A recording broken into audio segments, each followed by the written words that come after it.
In this video, we're going to be discussing the 5 best things that you can do if you find yourself in the awful position of having been broken into. Hi everyone, my name's Simon from Simon Security Expert, here to give you security advice and tips and tricks to try and keep you, your home and your business and your family safe. So to begin, point number 1, if you come home to find that your house has been broken into, first of all, leave the scene before calling the police. The reason for this is burglars are often intoxicated, they're often inebriated, they're often on drugs, and also they're often scared themselves.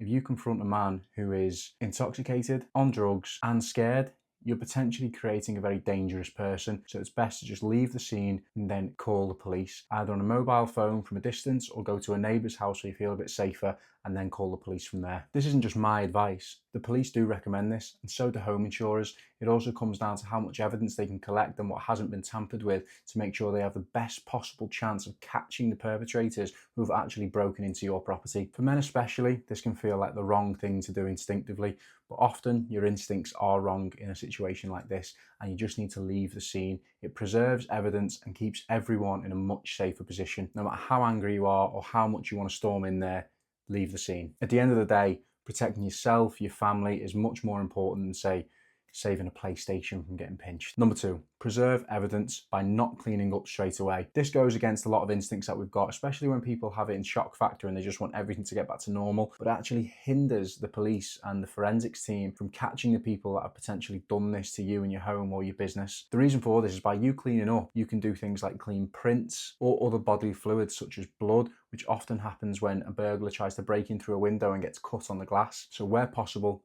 don't clean up straight away. And also, if you've got any CCTV, make sure you download that CCTV evidence onto a USB stick. Even if the police haven't asked you for it yet, get it as soon as possible to make sure your own system doesn't overwrite the images that you've got and you have it there to give to the police when requested. Number 3, document everything for the police and the insurers. The way you actually document everything will affect massively how the police can get on with their investigation and how your home insurance handle this claim. You need to list every stolen item and every damaged item that you've actually got with their approximate values. Take wide angle pictures of the room, then close-ups on damaged property and also the forced entry points where they may have got in from. Save the timestamps and the alerts on the CCTV and the intruder alarm, so you've got all this evidence to give to your home insurers. It just makes the process go so much easier and so much smoother if you've got all this stuff to hand. The reason this is very important, why you need to have all this stuff documented, is because some insurers will actually reject claims if police reports haven't been filled out within 24 hours.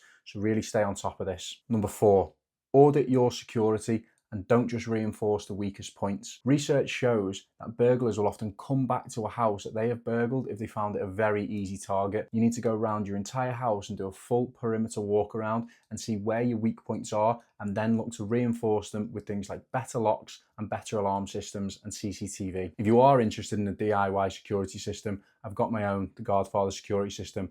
I'll link it in the description. Number 5, look after yourself, not just the rest of the household. Look, being broken into is a major violation and it can have serious psychological effects, not just on people, but even on your pets too. Children and pets may behave differently. Their sleep patterns may change, they may have much higher anxiety, and they may just in general feel much less safe in the premises they are. It's also common for adults to feel paranoid and hypervigilant. Look, this is completely normal and you should give yourself permission to feel shaken. This happens a lot and everyone tends to react the same way. So don't worry if you're feeling particularly anxious or even scared in your own property, and don't feel bad for feeling that way. It's a totally normal reaction and it will pass over time. And finally, it's time to reclaim control. This is by putting much better security in place, such as upgraded locks, security systems, floodlighting, CCTV.